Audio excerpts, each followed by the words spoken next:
What's up, everybody? Welcome into Funsie, a disc golf podcast.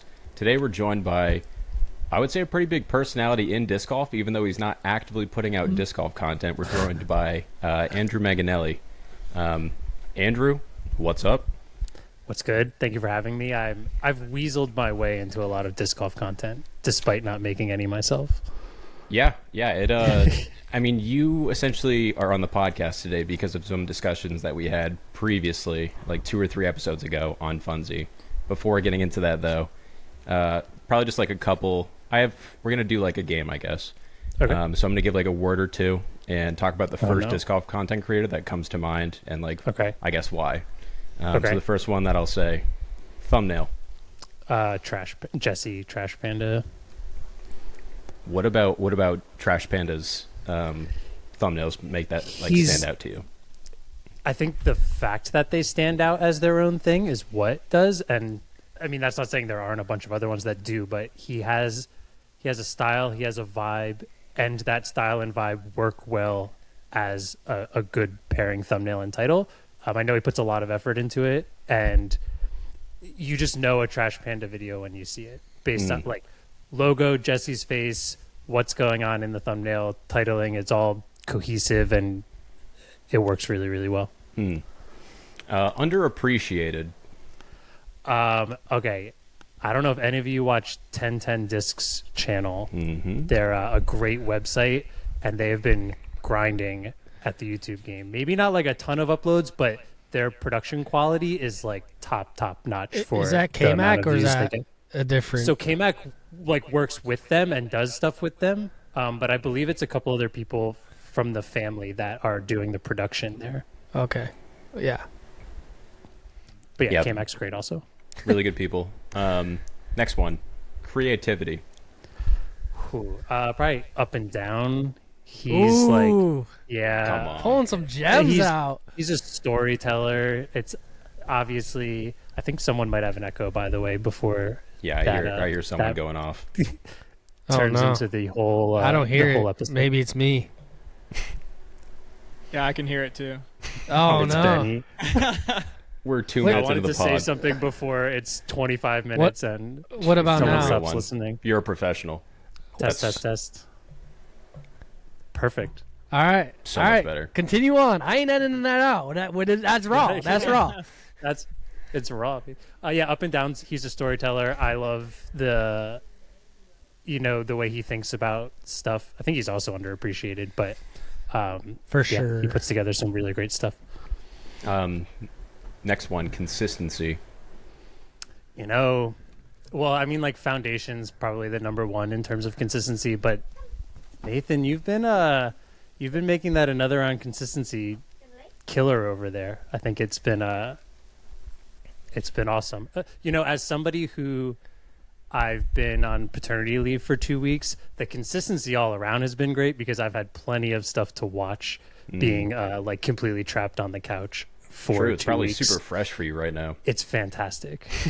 Last one here. Next big dog. So who's the next one up that maybe isn't there yet? That's a good one.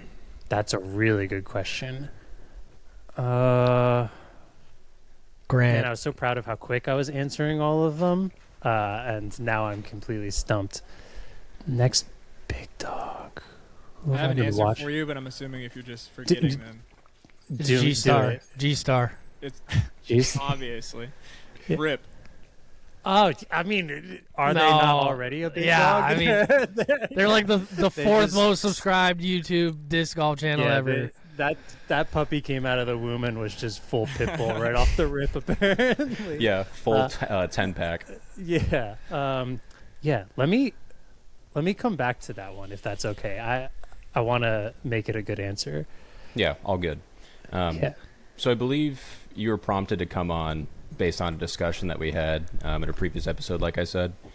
We talked about, I think, and you can correct me if I'm wrong, the relationship between shorts and full-length videos for gaining subscribers, and something about like the likelihood that they'll continue interacting or investing themselves in the product that you're putting out or the personality. And I guess I wanted to get your thoughts regarding that. Yeah, I think I remember that episode. I wish I had every single thing written down in front of me because A podcast is really solid when you're in the car, like talking to yourself, like, I wish they could hear what I was saying right now because I want to like say something about this. And I think a lot of people had really good points as well. And I love like one of the reasons I really like, besides, playing disc golf and watching disc golf content to get better, but like interacting with a lot of disc golf channels is, I think when you're set in your niche, it's really easy to get stuck in that niche, and seeing how other people see the YouTube game helps me, helps anyone, like seeing how everyone else is battling this, behemoth. So listening to all you guys and what your thoughts on shorts was really interesting because it's probably a lot different from how we see it. One thing I remember I specifically commented on that was Josh being worried about shorts hurting your long form stuff specifically because of the metric of average view duration, which I agree with him. I think is like the most important thing when it comes to metrics, just because as much as the algorithm or whatever changes or is the boogie monster, like it's really easy to understand that any website wants to make money by keeping you on their website as long as possible. So average view duration is the obvious thing that YouTube wants everyone to do, because the higher average view duration, the higher someone's on their website that they can sell ads on. But I think YouTube at this point is doing a good enough job of just separating shorts and we're not seeing any big hits to that. And one of the things Josh brought up that I wanted to try and explain further was how a lot of channels had separate shorts channels for a little while. And that is something we did because of that exact worry. Because when YouTube launches a new feature, we have a joke that like half the features they launch will probably be gone in a couple months and they'll just forget about it. I don't know. Do you guys know about the hype feature? Yes. I saw that. Yeah. So but you don't really know. Do you know how it works? No, I don't. Nothing. You just hype. You They just press totally- hype, right? And hype tokens to like make somebody else's video seen more or Yeah. something. It's supposed to be essentially any channel that's under 500,000 subscribers, you have like X amount of hypes you can give per week to any channel to like help boost channels. And there's this like leaderboard that I don't even know how to get to. I hype you guys. I hype whenever I actually see the button, if it's a disc golf creator, I hype whoever it is that I'm on at that Let's point. go. I don't know if Come it does on. anything, but it's just one of those features that YouTube's like, solid idea, interesting thought process, like totally forgot about it already. So, at first when they launched shorts, we were all worried. We did start a separate shorts channel because we were worried of the exact thing Josh was worried. That went for a little while. Now every creator we know is just posting shorts on their normal feed. It's not affecting view duration. It's not affecting recommended. I think they're just, in YouTube's eyes, they're two separate apps.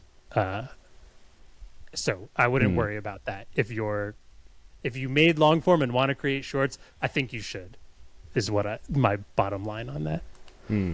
Is it potentially asking too much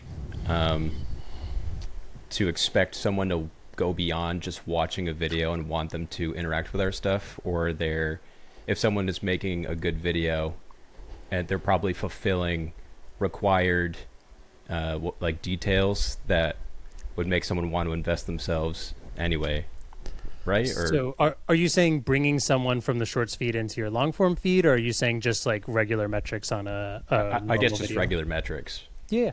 I mean, our ultimate goal is making a good video, and that spreads vastly across what your audience might like. So yeah, I mean, really putting in the time and putting in the effort to make a good video, I think is what gets people to be loyal fans, and the loyalty is what you want.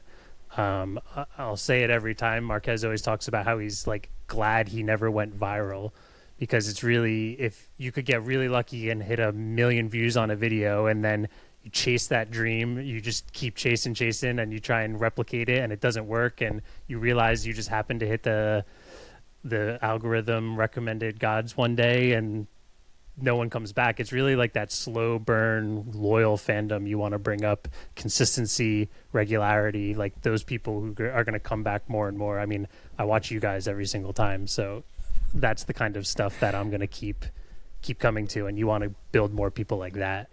Yeah, Way I feel more like important. shout out Funsie. Our fan base is like has always been small, but I feel like it's so loyal. Like I'm at the course and I get obviously on like the Pro Tour course.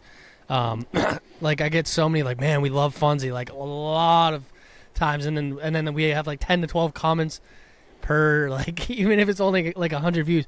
Yo, shout out Grant. Ever since Grant came on, our views been going up. So shout out Grant. Mm-hmm. But even before then, so I've always thought that was super cool. Just like kind of like this like cult / not cult. I don't know what the proper, but I don't know. That's been cool. I mean, 2 nights ago at Kilbourne, I was just throwing on a hole over and over again. Someone played through, and they recognized me from Funsie. That's awesome. Yeah. Like, it's so weird because That's we've said it time and time again of just like, it's a thing that we do every week, but you aren't able to see all the people, I guess, that are listening to it. And like what may seem like our podcast is still small, those are like each actual people individually taking the time to listen to the podcast. So like Ben said, shout out to you guys. We appreciate everyone that's stuck around as long as they have 2 years of Funsie. And real quick, this is such a side tangent, nothing to do with Andrew, but kind of like kind of what he was saying about going viral. I want to tell a story about, this is just a story, just for entertainment, about Nick Carl's cousin, if you guys know him, disc golf legend, my best friend. So when he was in middle school, he posted a YouTube video every single day, grinded like the most dedication. I think he has over 1,000 videos, and they all got like 10, 15, 20 views, maybe like 100 views here and there. Nothing. He then, it kind of has to do with virality. He then posts his goldfish like eating food, but it's like, this is like 13 years ago. This is like one of the first viral videos ever. I don't know, but his goldfish is just like blubbing up and down, and then he just puts Busta Rhymes, "Look at Me Now" behind it. And it goes viral, like reposted a bunch of times, millions of views. And he posted that, and he's like, I finally got my viral video, and it just crushed him, because it's like, oh, like I put so much effort in everything else and nothing, and I just put my stupid goldfish. Like Tosh Point reacted to it, Ray William Johnson reacted to it, and then he stopped basically posting YouTube videos after that. So that's just like a story of just like, you know, the virality of just how it kind of like does crush people, like you're saying. But yes, he was like, okay, I've been striving for this all my life, and like I just posted a goldfish and it was not worth it. And all right, there you go, Andrew. What's a question based off of that? Like if a disc golfer were to have that happen to them, and then they post something like a little bit random, a little bit outside of like what they're doing, still pertaining to disc golf, and that happens, what's your advice to them? You're saying, well, if guess a disc what I golfer would posts say- rapping goldfish, yes. No, Hopefully like, they you posted continue that trend. Yeah, or yeah. do you- No, I think hopefully they posted that video because it was something they enjoyed making. And I'm not to say like if something gets a bunch more views is like an outlier, you know, in your library of videos. It's not to say don't look at that for some things that may have worked, but I'd hope that the next thing they did was just go into it with the same mindset as the video they had before, make the content they wanted to make. Hopefully that piece is just getting a little bit better than the last one. And most important, like, I think the reason the virality can mess someone up is because previously you were getting a lot of joy out of making the video, and if now the expectation is a big number, the expectations are the thief of joy, so now you're starting not enjoying making the videos anymore, and that's just burnout immediately. So I would hope if you're a disc golfer and you have a library of videos, one pops off, maybe because a pro watched it and shared it, maybe because like something happened in it and it happened to go a little bit bigger than they expected. Hopefully they just go into the next one and keep making the same thing, because if you really start chasing, you're going to start losing the people that were watching before, and you're going to start really disliking making videos. And when people know when you don't enjoy making a video, it shows through everything. Before I forget, last time that you were on, we kind of talked about how disc golf YouTube is behind the current YouTube meta, I guess we'll call it. Have you seen noteworthy improvements in disc golf content since the last time that you were on, which I think was probably about a year ago at this point? Yeah, I think I've seen way more consistency in things. I think in the disc golf creator side, I've seen way more consistency, way more being mindful of thumbnails and titles, way more like, I hate to say playing the game because I don't really like calling it that because then it Yeah. makes it feel disingenuous. But there's a game to be played, and the game to be played is the game you have to play in order to get people to watch the stuff that you're making. So I think people are doing that much better.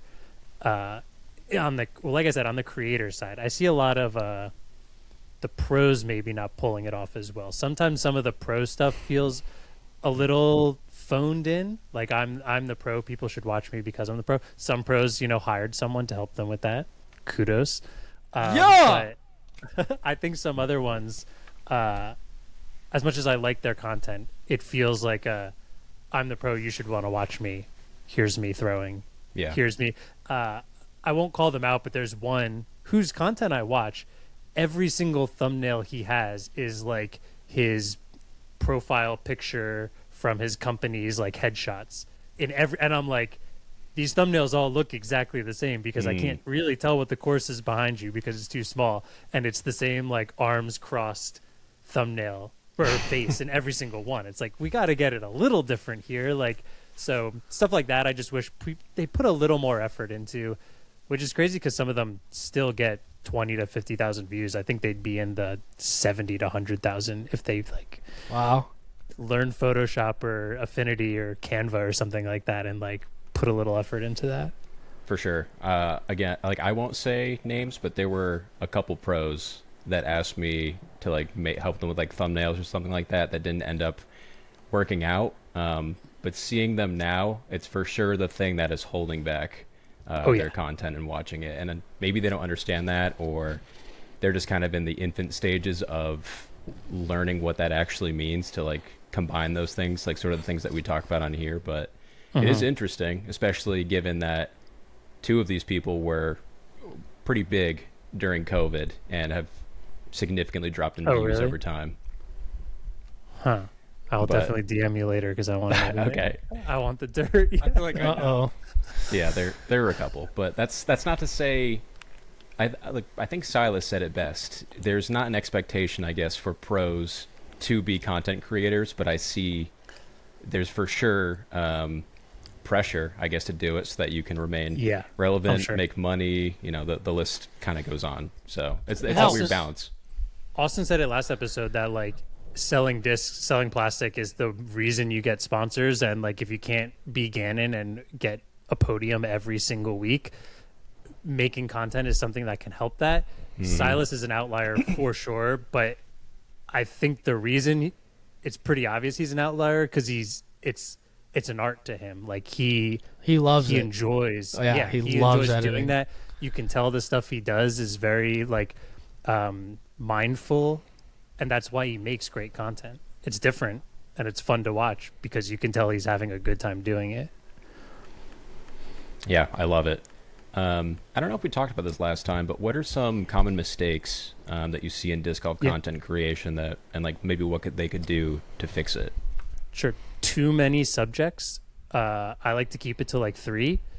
I think that's just like a little rule of thumb. I know that's tough sometimes if like you're playing a doubles battle that defaults to 4, but I don't think you always like look at Foundation's page. It is person's face, person throwing off a tee, text every single time. 3 subjects. They've got it down. I'm not saying everyone has to go the cookie cutter route of that, but like if you think about how small a thumbnail is, you can only fit so much in it.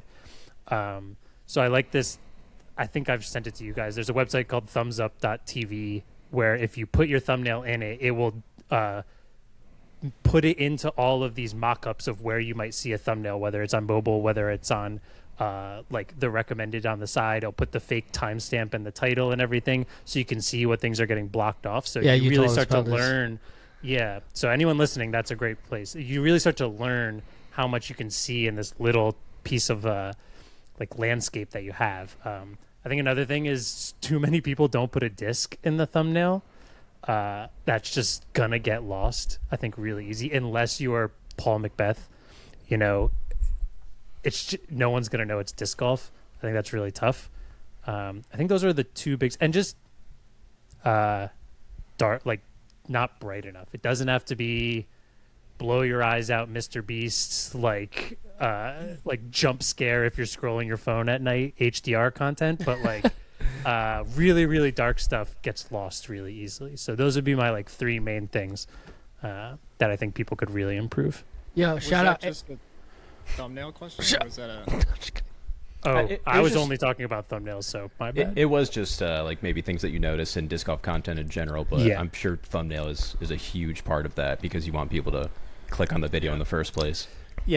I think like thumbnails in general is what I also think that's what maybe people are missing the most. You know, that's what they need to work on the most, which is kind of one of the easier things to do. I think Mhm. going out and filming an hour-long video and editing it down to 20 minutes is way harder than like cutting out a couple things in a thumbnail. Now there are really, really good thumbnails; those are really tough. But I think there's a level of effort that could be put into the branding and the packaging. And it also, like, I don't want to click a thumbnail that looks like it was just thrown together in 10 seconds. Then I don't think then I think everything after that is going to have the same amount of effort put into it. Yeah. What are your thoughts on AI use in thumbnails? Because I was actually showing my wife last night a couple creators that are doing that, and I have my thoughts. They might be a little bit brutal, but curious about yours. I'm probably not too far away from you. I like AI as a tool in the sense of I think it's a thing that can take away a lot of tedious work. Let's say you want to cut a subject out. Photoshop's AI can cut a subject out way easier. It's something most people can do. It just takes a lot of time. I think if you have a frame that you took and maybe you're shifting things over and now you've got this big blank spot, the AI generative It's so fill good. is Yeah, really good. That's what I use. I a think lot. small things like that is like rather than clone stamp tooling things out, or I like all of that. I think it makes things way easier and way more like open for or accessible. Mm-hmm. Well, I guess if you have Photoshop. I haven't used Affinity. I wanted to say that I think in your last episode also, or the one about content is Canva bought this company called Affinity that has a Photoshop. Maybe that was actually in Disc Golf Answer Man. Someone was talking about that, not be wanting to pay for Photoshop. Affinity has a like Photoshop clone that's free because Canva bought Affinity and is offering all of their stuff for free, which is awesome. And That's I so think cool. accessibility. Our studio channel is working on a video. It probably won't be out for a few months, but we're having everybody give their favorite free, like creative programs that they like, because we know that's one of the biggest accessibility issues of like starting to create content. Da Vinci. DaVinci, yeah, everyone loves DaVinci. But yeah, AI. I think the full blown AI generated 5 in my eyes- fingers or 6 yeah, fingers. well, yeah. Discraft stamp generation. I think that the thumbnails in general, really AI stuff is just at this point it's a sea of AI, so it's just going to get lost in there. I feel like it doesn't have as much effort put into it.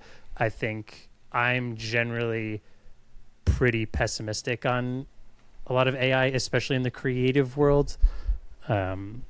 But I do actually like using it for brainstorming beforehand, because sometimes trying to get an idea and look at it is a lot of effort. So to put in 4 hours into something and you don't like it is tough. But if you want to prompt ChatGPT really quick to say, I want a YouTube thumbnail sized, I did this for a keyboard video I made once. I wanted to show our thumbnail designer what would it look like if somebody was typing on a keyboard really fast and the keys were flying off. So I had ChatGPT do it, and it just framed it up enough for me to give it to him. We could take a look at it and be like, does this fit? Can I put text in here? Where can I do things? Should we put the effort into going into the full-blown, our own created thumbnail? And there's spots where I like it as a tool, but if you're just going to prompt a thumbnail and throw it on, I think it's going to get lost. Yeah, I don't want to harp on this too long, but there was a creator. He works in music, so it's not like it's someone in disc golf. But he hired 3 different artists, I think, to make some sort of a design for him, like graphic design. And 2 of them openly admitted that they were just using AI when creating the image. And it kind of begs the question, he's like, if they're just going to do the thing that I could do, why would I be paying someone to do it? So it kind of leaves creation or like graphic design or content creation in this like really weird gray area. Do you have any thoughts on that? Yeah, I mean, I'd also like to hear what Grant thinks of this, because I know you're deep into the graphic design stuff. Like, do you find using are there tools out there now that AI has helped with things, or are there things you're finding that it's more taking over? I still think it just doesn't have the personal touch, and I think it's really hard to be like, here's this idea I have in my head, ChatGPT, like, oh, you kind of got pretty close, but now I want this little thing changed, and then all hell breaks loose, and then everything starts messing up, and you can't get the fine details to perfect what you really want. Yeah, I mean, I use it in graphics, and I kind of use it the way that you said for the most part. It's like use it as a tool, and even to the point of like, you know, using it for what it's like decent at. Like, yes, it can give you. It's not good at like actually making a person look like that actual person that's not AI. yeah. And so like for me, you know, there might be a graphic where like I'll put a lion in the graphic, and that's a good spot to like just make an AI picture of a lion. And you know, if it's not perfectly accurate, some lion expert will call me out in the comments. But stuff like that, stuff like cutting people out, stuff like, you know, extending the background, and just like generating stuff that honestly generating assets. That's what I use it for a lot. Like, and sometimes it doesn't even do that well. It's terrible about disc golf. The ones that I use, I'm sure there's like so many now. I don't know which ones are best for what, but like you ask it to make a basket or a disc golf disc, and it's just like some guy with his arm like broken backwards holding like Yeah, a plate. so funny. So as far as in the disc golf realm, I haven't used it a ton, other than like, I don't know, maybe some backgrounds for some things, and that's about it. I would also say a lot of the tools inside of Photoshop or stuff like that have been around for longer.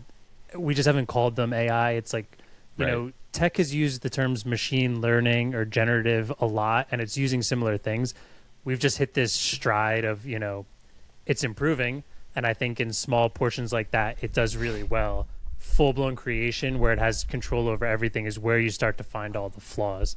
And right now with the vibe on AI, you don't want to have a video that has 6 fingers on a thumbnail, because people are gonna come into it with a negative attitude off the bat. Yeah, the vibe.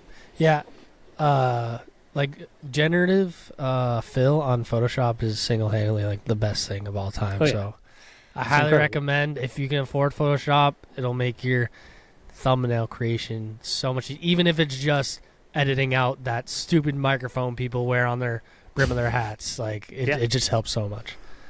I think people are more okay with it the more you're using it as like an aspect or a small piece of what you're doing. And as soon as it becomes like the bigger part or the whole thing, you can tell, and people just don't like it. Well, yeah, don't break the trust of side. your audience with it, for sure. Yes, that's something. Yes, that's me and Andrew talk a lot. So a lot of things he's saying here, I've been implementing, obviously, in my creation for Gannon, like you mentioned about making things bright. Ever since I had a one-on-one master class with Andrew, thumbnail.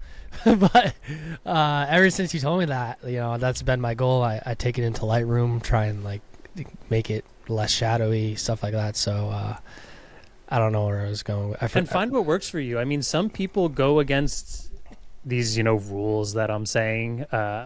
Broderick's channel is not always bright, but Broderick's found this vibe of his thumbnails where, you know, the most important thing is to be recognizable to your audience. And if you've got that, you're in a good spot. I've always heard don't use red text, and he uses red text pretty well. Broderick also seems to do everything that you're not supposed to do, and maybe that is the vibe at this point, but it's working for him. I don't know. Do we use red text? Maybe we don't really. I will say legibility in text is really important. Sometimes a little drop shadow or an outer glow or just like a stroke helps make it pop on things. White text on a light background is really hard to read. But I also like text to be pretty consistent throughout thumbnails because it adds to the consistency and the recognizability of your stuff. So making it legible. As a designer, some of that is hard because I feel like grossed out by like, I need to put this like gross glow behind this text to make it stand out, even though I just like hate the way that it looks. Yeah. But also the outer glow can be dialed back so much and can still make it pop. Like I see so many people with outer glow turned on like a person, and it's probably at like 80% and really, really small. But if you really broaden it out and turn the opacity way down, you almost don't notice it. But then when you click it on and off, you're like, oh, I'm creating some separation now in between the background and the subject. And it's making the subject a little easier to see without looking like, someone shining a flashlight from behind them. That's another one from the Manganelli masterclass that I took away. So write that down. Keep rattling them off. Yeah, dude, 'cause I'm serious. I've been implementing. I don't always use a drop shadow, but when I do, I always do like the subtle, like you kind of said, maybe subtle, black, like yeah. opacity way down, and like just so you can kind of feel it going. I think the Funsie listeners probably eat this type of stuff up, so you should have just like done a one-on-one podcast with them and like asked them all the questions. I should have broadcasted our one-on-one without his permission. Roderick casted. I would have listened to it then on Tuesday or Wednesday, whenever it launched. Yeah, why is Broad not come up with a podcast called The Broadcast? I mean, that's the broadcast would be broadcast. Write that down. Right. Yeah, if no one has anything else, I mean, another big reason that we had Andrew on the pod today was to talk about Creators Cup. Like you and Grant both were on that, including Jay Milley. But Jay Milley's out in Austin right now and was at the Monday fun. qualifier. So Nice. tell us about that. Creator Cup was super fun. I'm very lucky to be invited to it. I know I don't make disc golf content, but I think so. I work with Jono. He's in the disc golf scene as well in another way, and he was talking to somebody at Foundation who, I think it was Brad, and I talked to Brad a couple times. I was on In the Bag, and I realized after that first creator challenge, they had Simon was grouped with some like musical artist or something, and I was like, yo, I want to be the creator I want to be the creator that plays disc golf, not the disc golf creator in one of these things at some point. And Foundation was nice enough to invite me, and it was so much fun. I also kind of joke that I just had a kid like 2 weeks ago, my second one, and I was saying it was kind of like my bachelor party because I knew it was the last time I was going to play disc golf for like a long time, and I just got to play for 3 days straight, and it was so fun hanging out with everyone. I know that the first 2 episodes are out. I don't want to spoil anything.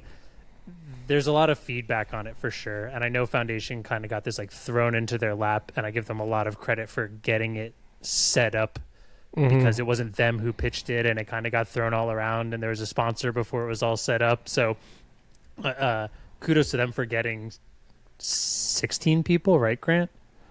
Yeah. Out there. That's right. 16 people out there and organized enough to have 3 days of footage. I've got some feedback like Josh does on it. I don't know. Have you guys had a chance to watch it? They're long videos. I watched the first one. Are there 2 out right now, right? There's I didn't watch 2, yeah. I did not watch the second one. Yeah, the second one's getting a lot of...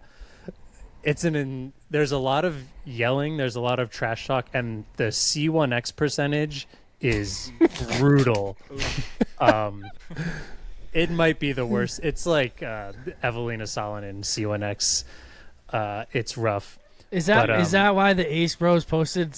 I saw that and Grant commented. I was so confused because it sounded like you were like I couldn't tell if it was like actual drama or if it was just a joke. Just a joke. Yeah. It's just a joke. They're newer to the sport, and they made it because they're one of the people who pitched the whole idea, and they were super fun to hang out with, and we all had a blast with them. But they're newer, and everyone in the comments likes to be better than the person that's on the TV. So there's a lot of comments, saying we're terrible. And to be fair, if you watch the putting of that that episode, it's pretty rough. I think I got paired with Whit, who was so much fun to meet. Him and his brother, really, really chill guys, great players, but man, we looked pretty rough on the putting green. I think him and I both missed, because we played doubles. We missed a bullseye putt playing doubles. Yeah, that's crazy. To push a hole. A bullseye? Was it actually a bullseye? Pretty much. Pretty much. It was like 15 feet. It was closer. Okay. Wow. It was tough. I think Trevor looked at the camera and went, I've never seen a team get outplayed so badly and be all square, like 10 holes in. People don't understand the pressure of those things. Like, even coming from Wit, like, he's played in multiple, worlds is what he said? I mean, he's 1,000 rated. He's played he's worlds. nasty. He played at Queen City Classic, didn't he? Qualify? Yeah, I'm pretty sure he played. He was telling me about, or I think Jake was telling me about something else. Rooster Ridge Open. He's like always on lead card with like Paul Kranz and Jesse Longnecker and. But he was saying, like, at the event, I'm sure you probably heard him, Andrew, but he was saying, like, that's like some of the most nerves he's ever had. Maybe he may have said, like, this is the most nervous I've ever been playing disc golf, which a lot of people say that there. Yeah, it's a lot. I mean, I don't think people realize that. It was cold.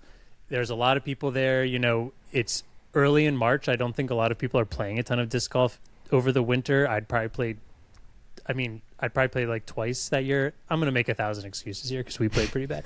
But yeah, Witt is an incredible player and missed a bunch of things. But, you know, you get thrown in there. I think the format was kind of tough because you're not throwing a whole ton because there's like alternate shot doubles.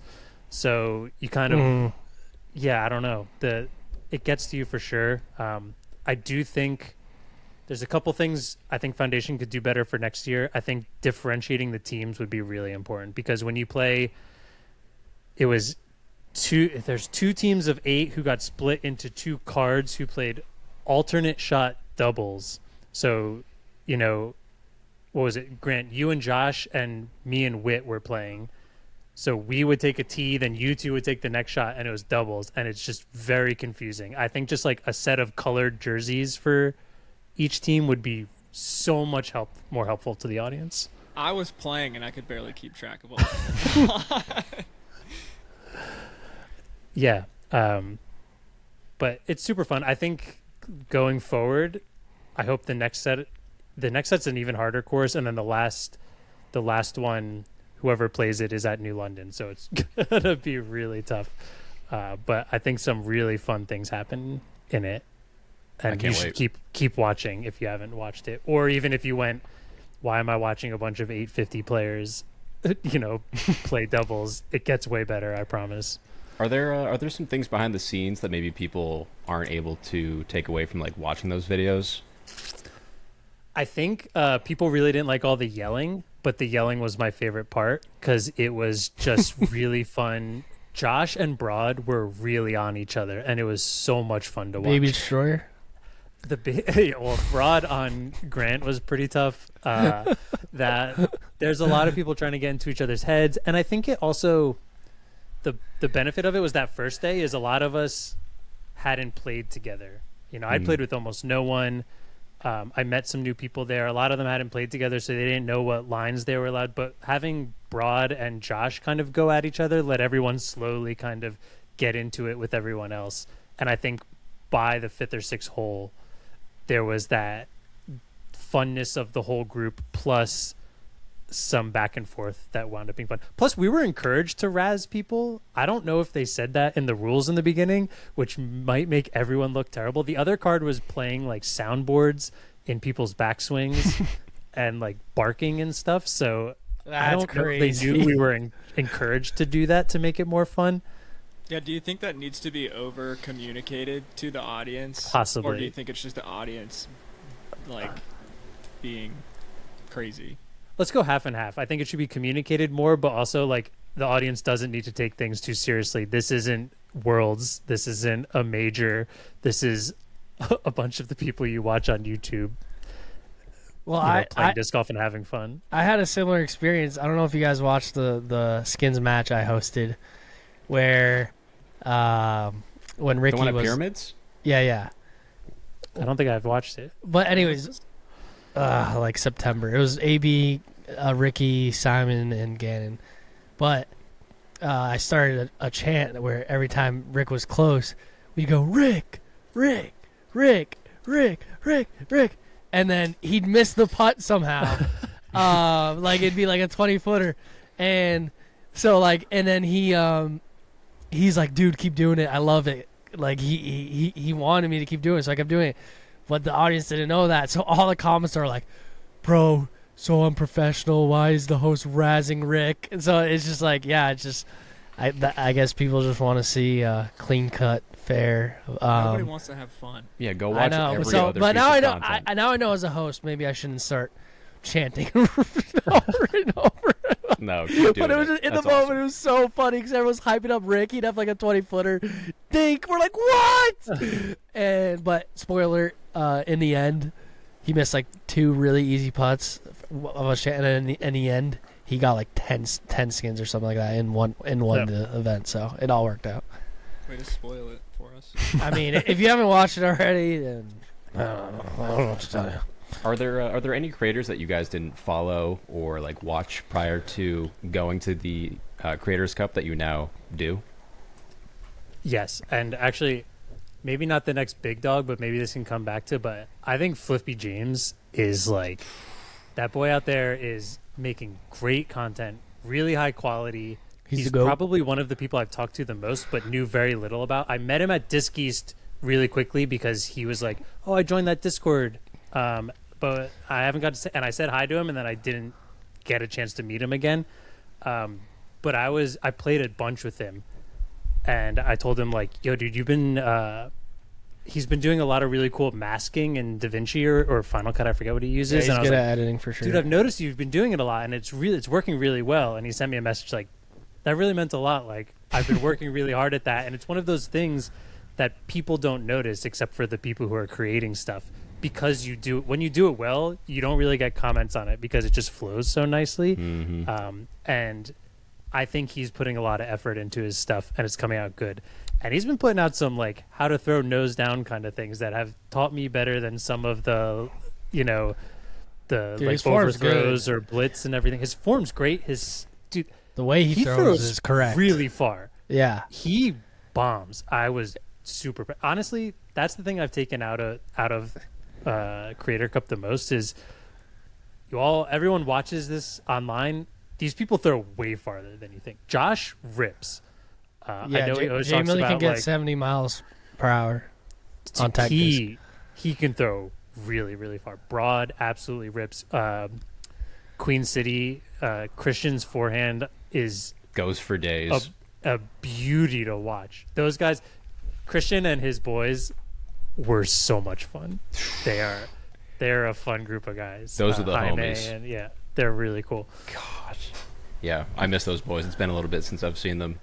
And MJ and Trinity's form are like the snap that Trinity has and how far MJ can throw at her age is just like super impressive. Mm-hmm. And her account is taking off. It seems like every Yeah. post is getting a ton of interaction, which is cool to see. That's awesome. Yeah. Didn't she cash recently on a Pro Tour too? I Or think like she had her first Yeah. cash. Yeah. It's crazy. at 14? Which is Back crazy. to Flippy James. It's impossible to be sad talking to him. He's always so Dude. uplifting. He's so easy to talk to. He takes time to like go say hi to you. Like every time Yeah. I see him at one of the like Disc East, Disc South, wherever, it's always such a pleasure. So you're just like ripping in your living room right now, like after his nose down video, or like I have a net in my garage. There we go. I have all I've really been able to do since I can't complain that much. I have a beautiful new son. Everyone's healthy. I'm having a ball. I'm on paternity leave. But when I get my chance, I have my garage with a tech disc, and then my property is kind of weird where I can like throw a forehand from my backyard past the side of my house in this narrow driveway down to my front yard and then throw backhands back up. I can't throw anything more than like a mid. Even that is like testing, possibly launching it into the road or my neighbor's backyard. So like that's what I do. The Crocs inner core has been a perfect like throw straight up and down my driveway, but that's all I've really gotten to do. Hasn't stopped me from ordering discs and just sitting there and looking at them and having a pile of things I need to throw. But So like, what's your property worth? I'm just kidding. no, That's all right. that's I'll let a Garrett deep. let you know that one. Oh wait, you. Of course, bro. Oh my gosh, that is like I'm the number one fan here. that is like episode 3 of Funsie when I revealed Yeah, when Garrett's like I'll house send you worth the it, Zillow and then later. Jesse made fun of me for it. That's so funny. Yeah. My property's worth more, Garrett. Get wrecked. Oh. But yeah. Speaking of Flippy James, not sponsored, but shout out Taco Go. I know he's grinding out Shout there out. trying to make it happen Dude, for we us. need to get it as a energy sponsor. drink. Same colors. I know, but I mean, he's out there grinding. He's literally, I don't know much about it, but like, yeah, it's like that's his baby, and he's doing whatever he can to make it happen. So we always gotta respect the grind. So shout out Taco if you want first energy drink made for disc golfers. Go check it out. There are a couple channels because you talked about how you complimented Flippy James on like something that he was doing, like masking, and it really meant a lot to him. So I figured we would probably try to use the platform and talk about at least some of the creators that I've been actively watching on YouTube right now. Please. And everyone else is welcome to chime in or Let give me people know. what they've been watching. Right off the bat, and I know he was at Creators Cup as Ozark Mountain Discs. Yeah. And I know I feel like he kind of became bigger because he was trying to play the number 1 rated course in all 50 states and somehow did that, which is crazy. Wild. But it can be difficult after all that to be like, now what do I do? Because the thing that appealed to everyone is no longer there. So like, how do I pivot? And he's just consistently putting out content. I don't even know if he knows Try to ace. what he necessarily wants to do, but he's doing it, and he's being vulnerable in the stuff that he puts out. Like, he plays a tournament, and like every single shot, whether it's good or bad, he is showing that off, which is not easy to do. Can I say something? There's a lot of people on the comments of Creator Cup that are like, we played bad enough that they think people are like faking their videos because they're like, I watch these people and they're good. That's definitely. I've seen plenty of people record. I've yet to see someone even try. I've played in a foot of snow with Pedanza, and there are plenty of times we could have faked something to like make, and he never even thought about it. I think what people don't realize is a lot of creators play the same courses a lot, and courses they're familiar with. So obviously they're going to shoot them much better than bringing 16 people against each other head to head in a kind of crazy format and then play a course they've never played before. Like, way more things are going to go wrong in that scenario. So, I just wanted to throw that out there. But yeah, no, I think Ozark's it's important. awesome. Yeah. I selfishly want him to now do the number 2 course in every state, just because my local course is the number 2 in New Jersey, and I think it should be number 1. But I want him to compare them. I mean, also another easy pivot is to play the worst course in each state. I don't even know if you can find that I don't even know if metric, that's but possible. Yeah. that also Well, he may said be he really thought- difficult.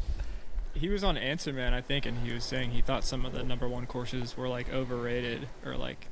I yeah, bet. like Better not private be course. Maple Hill. Yeah. No, Maple Hill Hill. was number 1 overrated. I basically cried when I went back to Connecticut for like 2 or 3 days, and I played Maple, and it was the most perfect weather, and I was throwing on a hole 2 after playing hole 1, and I'm like, just had like a weird epiphany moment where I'm like, dude, I'm back right now. Used to Yeah, play here that's- weekly. I haven't played Maple Hill yet. After I've been gone for like 3 months, and I still haven't played it. So nice. Come to the pro shop. You see Ryan. It's just pick right back up where you left off. All right, on to the next one. Pop Top Disc Golf. So I got to see those guys at Disc South finally. Yes, They're they from came. like That was Nebraska, I super believe. And they came out to the Ace race, and I wish we spent more time with them, because as soon as we went our separate ways, Joe was like, dude, just invite them out to dinner with us. And it was too late at that point. Like, we both went out, did whatever, but I would love to spend some more time with those guys, because they are grinders. They are putting out videos, it feels like every 2 days at least, consistently.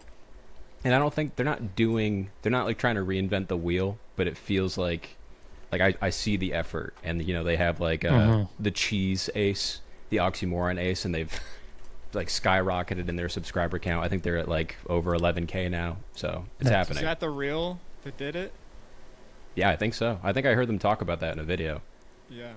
So I'm watching those guys. You mentioned Up and Down Disc Golf, and Kevin is my boy. Like, now that he is on like team another round, and he's like doing stuff with us. Like, I just love every single thing that he's doing. Like, it's so opposite of another round and like our style of content. Like, it's so heavily curated. Like, each piece it's super cool. has like build up to it. It takes him a month to do it, and he's very conscientious about the angles of or just everything. So it's nice to see something different in that regard.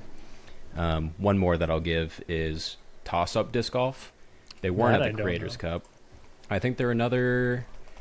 Oh no, is it Nebraska or Oklahoma, something like that? I've never even heard of them. Toss up. Yeah, check out toss up disc golf. They're doing another like foundation-esque style, but they're not trying too hard to be like put their personalities out there. They just like play the disc golf, and they just give like their own commentary, and that's it. And sometimes that's really refreshing. So that's why if I see that come up, I will almost always automatically watch. So yeah, there's others. Just because I didn't mention them here doesn't mean that I'm not watching them, but let's call it like the top 7 or so accounts that everyone is familiar with in disc golf. But you probably know like the ones that I mentioned. I just wanted to give them their flowers, because sometimes it's nice to be recognized and hear it's like, oh, people are watching. So shout out to them. I'm gonna throw 2 out. I'm sure you all know Luke Jenkins by now, but his Con Candy. use bin stuff is great. Cool. I like it because I have a commute and I can just like listen to him talk about discs for like 15 minutes at a time, and I don't even have to watch it. And then, do any of you watch Disc Zone? It's like a small store out in California. I know of his store. I can't think of it. Probably seen it. He does a lot of like the top 10 best-selling discs at my store, but the stuff I really like is he has these 2 friends, Manny and Avi, that are like both over 1,000 rated, and they play matchups, but they're so good. And Manny is like the chillest, most nonchalant, absolute ripper possible, and watching him play is like inspiring. He looks like he doesn't even want to get out of bed sometimes, and just I know bangs putts. Yeah, like, I know exactly who you're talking about. He just did an insane launches ace. the disc. It's crazy. Oh yeah. That like, was it like a quake? And it was like some like 450 foot downhill, like ripping wind, just like launches it to the side, and you just disappears, and then it like comes. Yeah, he's like, watch them play their monthly matchups. They're both so good, and they're. I think one of the one I found them on, he like took a Gyropalooza box to, what's that really popular course in California? De La or De La something. Viega. And he like plays some tournament and takes like second with like only some random gyro box that he'd never thrown before. No way. It was awesome. Yeah, it's insane. Yeah, like I said, there's many more that it's impossible to name everyone, but those are at least ones that I'm clicking on right now. Did the boys have any closing thoughts at this point? Now we're closing in on an hour. I appreciate Andrew for being here. But yeah, if you Thank guys you guys have for anything, recording at night instead. I appreciate it. of course. No, I appreciate it, honestly. Like the 7:30 a.m. grind is brutal. I was happy to not get up this morning. Okay, cool. Normally I would, but I guess 7:30 is like right when I take my daughter to school, and that would be a tough one. We only did who it just knows? because it's probably the most annoying thing, having a long day. It's like, oh, I gotta yap for an hour, so we'd rather just start and wake up. But we're happy early. to do it. Yes, we're happy to do it, but I'm just saying it's just tough. Final Yeah, go ahead. Greg. question.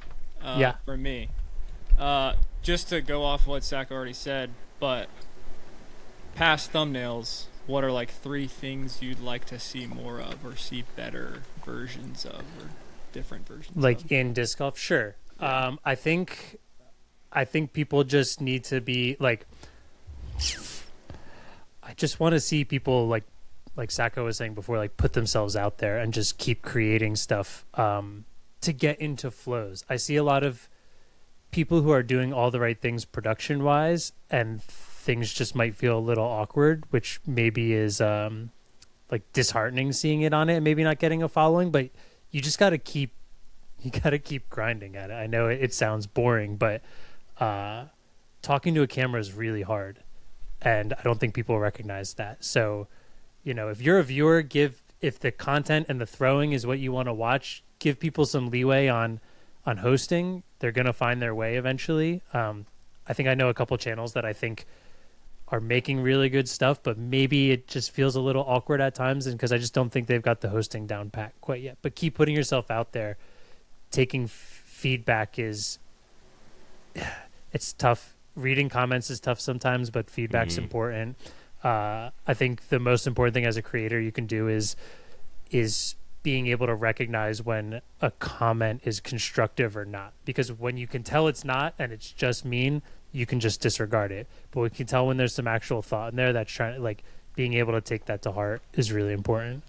I think, you don't always have to chase what everyone else is doing, but at the same time, don't be afraid to, take inspiration from other channels. There's sometimes that's just how you learn how to do things. So if you want to do a challenge like Foundation's doing, do it and see what it does, what it takes to make that video. If you want to make a thumbnail like someone is making, try it. We love seeing people. We have a saying in the office where our goal is to make something that's cool enough that we want to see other people copy what we're doing. And it's kind of like a cool thing to see. I just had a really solid one for my third, but now I can't remember it. Just trust it was really inspirational. My internet has been going in and out as you've been answering my question. So everything was perfect. So I've been missing like half of what you're saying. Oh, sorry. I'll listen back to it later. Listen back to it. Yeah. Man, yeah, I hope everyone just keeps making stuff and keeps maybe I'm not very inspirational. Keep making stuff. Andrew Manganelli 2026. I'm feeling Zachary, inspired. Did you have a question? Because I also had another question based off what he just said, but go ahead. No, please. Yeah, write it out. Okay. Little controversial. How do you feel about, just because you kind of just reference like people copying you, like copying? To me, I see like, I don't take offense to the whole copying thing. Like, I think everything's been done in a way. Yes. I think when you copy something like so perfectly copying it, it's like, okay, what are you doing? Like, you can take something and make it your own taste, but yeah, how do you feel about someone just like taking a concept, a thing someone did, or a video, and then them doing it? Sure. And you made me remember what my other thing was, and it's I wish more disc golf content creators watched more disc golf content, because I think it's important to know what the landscape is like and to see what other people are doing to get some inspiration. Sometimes I talk to people and I'll be like, oh, did you see this video? Did you see that video? And they're like, no. And I get it. It takes a lot of time to do stuff like that. But I think it's important to just kind of have an idea of what's going on around the scene. But when it comes to copying, there's levels to it. If you're just, first of all, if you're just ripping actual footage and posting it, don't do that. You're just gonna get your stuff taken down.